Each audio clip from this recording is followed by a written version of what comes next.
家好，小胖又来给你们讲故事了。这次要讲的故事叫做林则徐对联励志。林则徐是我国清末著名的民族英雄，他在虎门海滩一举销毁了危害中国社会的鸦片200多万斤，打击了西方侵略者的嚣张气焰，维护了中国人的尊严。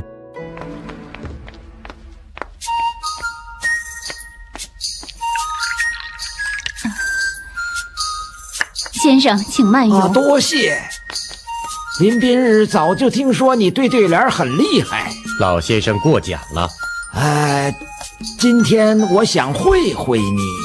你是谁呀？这孩子是谁呀？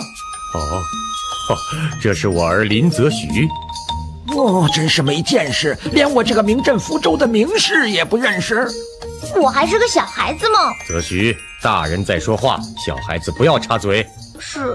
我们开始吧，我出上联，你来对下联。好，那就请兄台赐教了。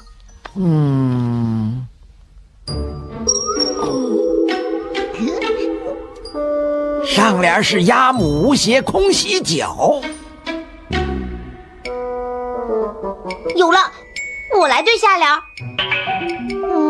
下联是鸡公有计不梳头。对得好，对得工整。好孩子，对得不错。你在讽刺我，真没有礼貌。我们走。爹奖励你，领你去买糖吃。我不想吃糖，我要去读书。你想去读书，可学堂里的学生都比你大好几岁，你跟不上课程的。只要我努力，就一定跟得上的。那就让你试一试吧。太好了，我去告诉母亲。学而不思则罔，学而不思则罔，思而不学则殆，思而不学则殆。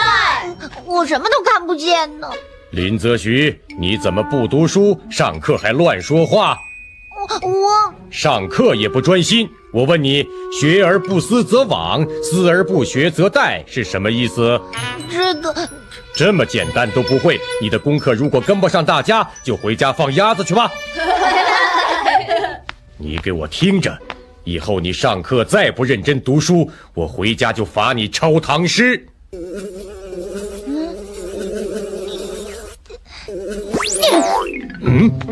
你在干什么？又不专心学习。父亲，不是我不专心，是蚊子太多，咬得我静不下心来。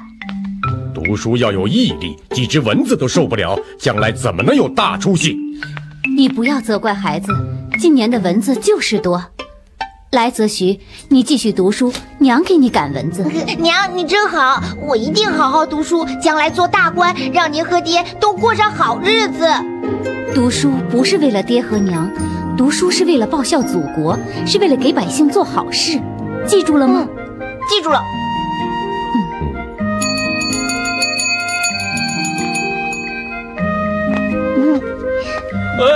等等，林则徐，今天先生讲的我不太明白，你能给我解释一下吗？好啊。孔子为什么说3人行必有我师呢？难道4个人行就没有我师傅了吗？3人行必有我师，是说别人总有我们学习的地方。3个人是打比方，不是指正好3个人，就像3人成虎一样。你明白了吗？明白了。林则徐他可真了不起，年纪那么小，刚上学的时候还跟不上大家，可现在已经是班上最好的学生了。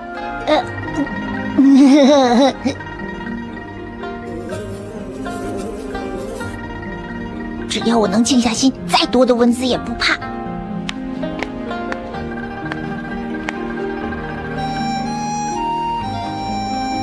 同学们，今天我给大家看一样东西。当年岳飞背上就刺了这4个字：精忠报国。你们一定要像岳飞一样精忠报国，做一个对天下百姓有用的人。是，先生。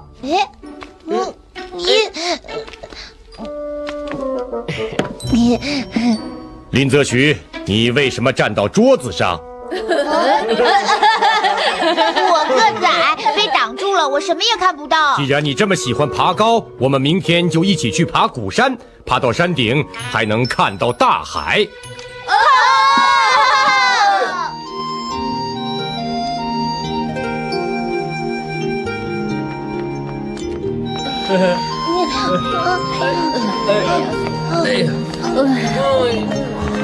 真累呀，歇会儿吧。走不动了。太软了。同学们，快点啊！马上就到山顶了。爹，等我一下，我爬不动了。连一座山都爬不上来，怎么能读好书、成就大事？爬就爬，谁怕谁啊？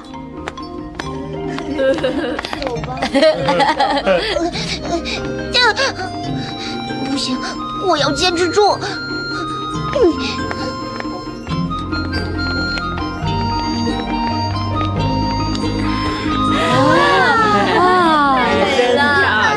真美啊！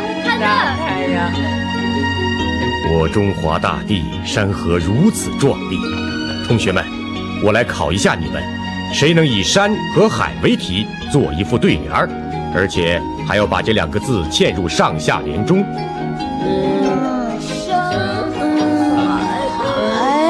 有哪位同学想出来了吗？爹，我想出来了，海到无边天作岸。好联儿，有气魄。下联是什么？山登绝顶我为峰。好，真是好联，不但有气魄，而且有志气。看来你平日的努力没有白费啊！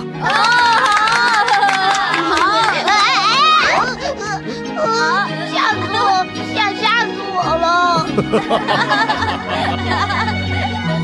在父亲的教导下，林则徐心里有了明确的目标，更加努力地读书，终于成为了对国家有用的人。好了，今天的故事就讲到这里。如果您喜欢的话，欢迎订阅、评论和转发。我们下集再见。